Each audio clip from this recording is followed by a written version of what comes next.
soy profesor de la Facultad de Derecho y a nivel licenciatura, a nivel especialidad en amparo, no licenciatura, especialidad en amparo, nuestros estudiantes, por ejemplo, más de la mitad ignoran quién fue Álvaro Obregón. Ese es el nivel.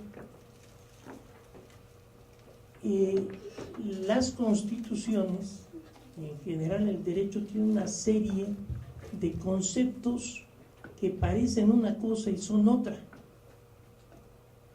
El maestro del Palacio que me antecedió esbozó algunos casos de estos. Hay cosas que parecen muy buenas y son terribles. Yo quisiera darles unas definiciones de tan sencillas, casi pueriles, para que más o menos, pues eso es un propedéutico, ¿no? De pro y paidos, es decir, a favor de la enseñanza. Vamos a ponernos un poquito de acuerdo en de qué vamos a hablar. Una constitución, digamos, es un pacto social donde un pueblo, ojo, sobre todo como nosotros lo tenemos, y ojalá no me quiten ese artículo de concebido, un pueblo, fíjense bien, pierde la soberanía en aras de los poderes constituidos. Esto ni en la Facultad de Derecho me lo creen. Todos los constitucionalistas me dicen que no es así, que la soberanía reside original y esencialmente en el pueblo. Ahí tenemos el 39 de la Constitución. Pero yo me pregunto, aparte de hace tiempo en un programa muy antiguo que se llamaba Sopa de Letras con Jorge Saldaña, y estamos hablando de etimologías, y como un ejemplo de la mala redacción, yo decía, si ustedes dicen algo muy breve, todo el mundo les va a entender lo que dicen, pero si ustedes alargan la oración, nadie la entiende. Si yo, en lugar de decirles prohibido fumar, les digo a todos los transeúntes, paseantes y deambulantes en este salón se les informa que conforme a las leyes positivas y vigentes está prohibido el inhalar el humo que produce la incandescencia de la planta llamada tabaco. Que si de veras perteneciera al pueblo la soberanía, ese artículo diría: la soberanía nacional reside en el pueblo. Ya no hubiera problema. Si yo le pongo la palabra originalmente, yo digo, ¿ese fulano es el dueño de esa casa? Originalmente. Caray, entonces ya no es el dueño. Y si leemos el que sigue, que es el 40, dice: el pueblo ha decidido constituirse en una república representativa. Y yo, feliz, lo leí y dije: es que tiene que estar bien representado. No, señor. Si ustedes leen a Tena Ramírez y a todos los constituyentes representativos, es que solo puede ejercer su soberanía a través de los órganos que lo representan. Y si leen el 40, que sí, el 41, dice: el pueblo ejercerá su soberanía a través de los órganos que representan. ¿Cuál soberanía? Y entonces nos ponemos a pensar en que estamos siendo víctimas de falacias. Si una falacia es una verdad, una mentira que aparenta ser verdadera. La más famosa era de Protágoras. Protágoras fue un profesor griego que daba clases de oratoria y tenía un alumno, Huatlo, confesó no tener dinero para pagar sus clases. Y entonces le dijo: no te preocupes, mi querido Huatlo, cuando seas abogado y ganes tu primer pleito, perdón, le estoy dando y ganes tu primer pleito, me pagas. Y Huatlo nunca ejerció la abogacía, nunca ganó el primer pleito y nunca le pagó.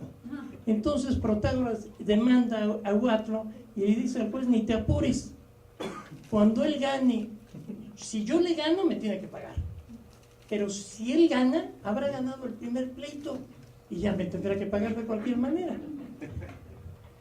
Esto es una falacia. Esta falacia se llama la falacia del cambio de significado. Cuando Protágoras ofrece dar clases, es: cuando tú ganes dinero, me pagas. Es decir, cuando ganes un pleito y por tanto ganes dinero, me pagas. cuando cobres, simplemente cuando tú ganes un pleito. Y ustedes dicen, ¿y eso a mí qué? Bueno, las grandes empresas transnacionales utilizan esta falacia de cambio de significado cuando le dicen al gobierno mexicano, oye, no te voy a pagar impuestos porque le voy a dar trabajo a todos. Dar trabajo, uno cree que es dar trabajo remunerativo, no. Cuando dan el trabajo es simplemente dar el trabajo. Walmart no paga más que el 30% de los trabajos que da, porque por ejemplo a los que cuidan coches les cobra por cuidar los coches, y a las cajeras no les paga porque las está entrenando. Entonces, ¿ven la falacia de cambio de significado? Bueno, en la democracia es otro tipo de falacia, la falacia de la generalización, por ejemplo. En la falacia de la generalización, todos somos democráticos, excepto los que son socialistas, esos no son democráticos, y los comunistas menos, no son democráticos. ¿Se acuerdan ustedes cuando Calderón tachó a Chávez de dictador? Chávez, que estaba ahí a través de un plebiscito, es decir, donde la mitad de la población había decidido que estuviera Chávez, cuando que Calderón, quién sabe cómo habrá estado eso, ¿no?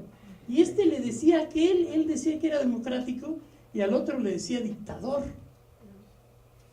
La falacia de la generación, ¿por qué? Porque, por ejemplo, nadie jamás les va a explicar, bueno, ustedes se ve que son estudiosos, pero generalmente no van a ver un programa cultural en Discovery explicándoles qué es la democracia. No les van a decir que hay democracia directa, democracia representativa y democracia indirecta. En Estados Unidos, por ejemplo, la gente no vota por los candidatos, vota por el que va a elegir a los candidatos. Y el voto de alguien que nació en Missouri no vale igual que el voto de alguien que nació en Nueva York. Son cuestiones muy distintas. ¿Por qué? Porque depende de la cantidad de dinero que cada estado aporta a la Unión, es lo que vale el voto de cada ciudadano, es decir, funciona como una sociedad anónima. El que tiene más capital es el que su voto vale más. Nosotros tampoco tenemos una democracia directa, tenemos una democracia representativa. Ahora que el ingeniero Cárdenas intentó la acción de la consulta ciudadana, pues ya nos dimos cuenta para lo que vale. No vale, ¿por qué? Porque para cuestiones económicas, pues dijo la Corte que no. ¿Cuáles son los pueblos, los países americanos que tienen una democracia directa? Pues son Costa Rica, que la lleva, Bolivia, que tiene un gobierno socialista, Chile, Brasil, Argentina y Uruguay, que no era socialista, era comunista.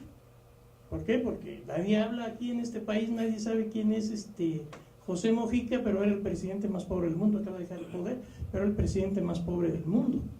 Un individuo que ganaba con el 10% de su salario y que viajaba en un Volkswagen viejo. Él no era socialista, él era Tupamaro, él fue guerrillero. Todas estas cosas se ignoran. Entonces, ¿qué sucede? Donde hay democracias directas, coincide con gobiernos de izquierda. Donde hay democracias indirectas, coincide con gobiernos de derecha. Desde 1998, antes la Corte decía que los tratados internacionales, primero dijo que los tratados internacionales estaban por debajo de las leyes, por el orden en que están el texto del artículo 133 de la Constitución. Después dijo que los tratados estaban a la par y en 1998 una ponencia dijo que los tratados estaban por encima de las leyes del Congreso. Eso es terrible, por una sencilla razón. Ojalá y tuviéramos el 133, no lo tenemos. Bueno, créanme que esto dice, el 133 dice: esta Constitución, las leyes del Congreso de la Unión que emanen de ella y los tratados internacionales celebrados y que se celebren por el Presidente de la República con aprobación del Congreso serán ley suprema de toda la Unión, y los jueces de cada estado deberán resolver conforme a dicha ley dicha Constitución, leyes o tratados. O sea, por el orden, antes se decía que estaba primero la Constitución, después las leyes y después los tratados. Después que estaba igual. Después que los tratados estaban por encima de las leyes. Eso es una aberración porque los tratados los aprueba el presidente de la República con el Senado.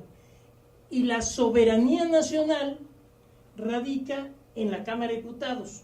El artículo 51 de la Constitución dice: la Cámara de Diputados se compondrá de representantes de la nación. Los senadores representan el pacto federal, la unión de estados, pero los diputados representan a la nación, es decir, a la recipendaria de la soberanía nacional, y ellos no intervienen en los tratados internacionales que no los imponen. Ahora la Corte siguió empujando los tratados internacionales para arriba y ahora ya están en el mismo nivel que la Constitución. Es decir, nos lo van a dar desde el extranjero. Lo que todavía no les dicen a todos ustedes es que conforme a la Convención de Viena para la celebración de tratados, un Estado no puede alegar nociones de derecho interno para dejar de acatar un tratado.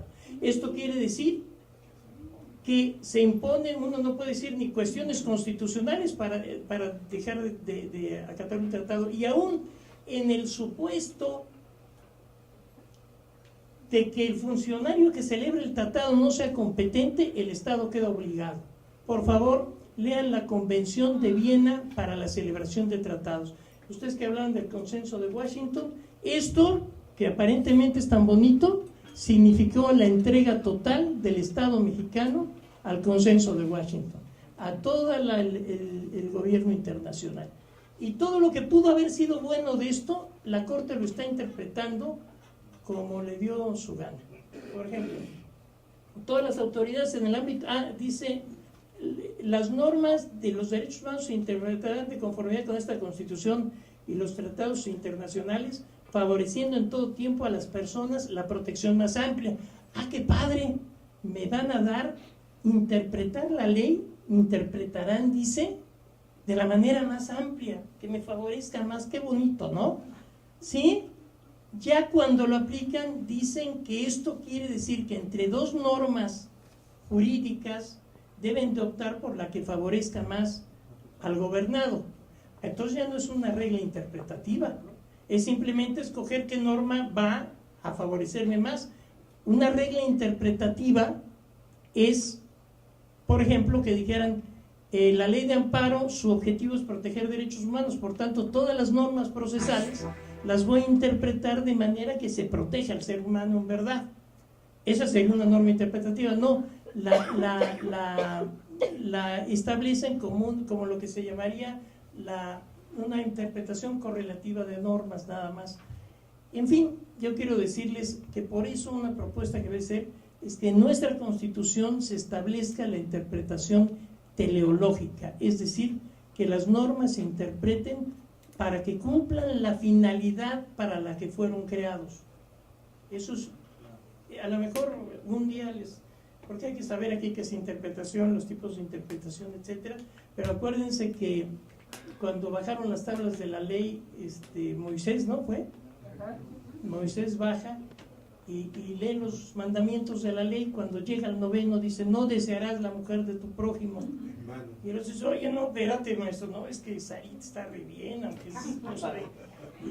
No, dice, bueno, cálmense, eso dice la ley, vamos a ver qué dice la jurisprudencia. Entonces, pues, esa es una de las propuestas, si se quieren meter en ese berenjenal, que lo que va a suceder es lo mismo que aquí, es decir, le van a dar, lo que hay que pedir primero es la restitución de los derechos sociales, antes que la nueva Constitución, porque la razón por la cual atacaron siempre a la Constitución era porque prevenía los derechos sociales. Nada más quiero, para finalizar, según John Locke, el principal derecho humano es la propiedad privada. Y con eso les digo todo, pues les agradezco mucho.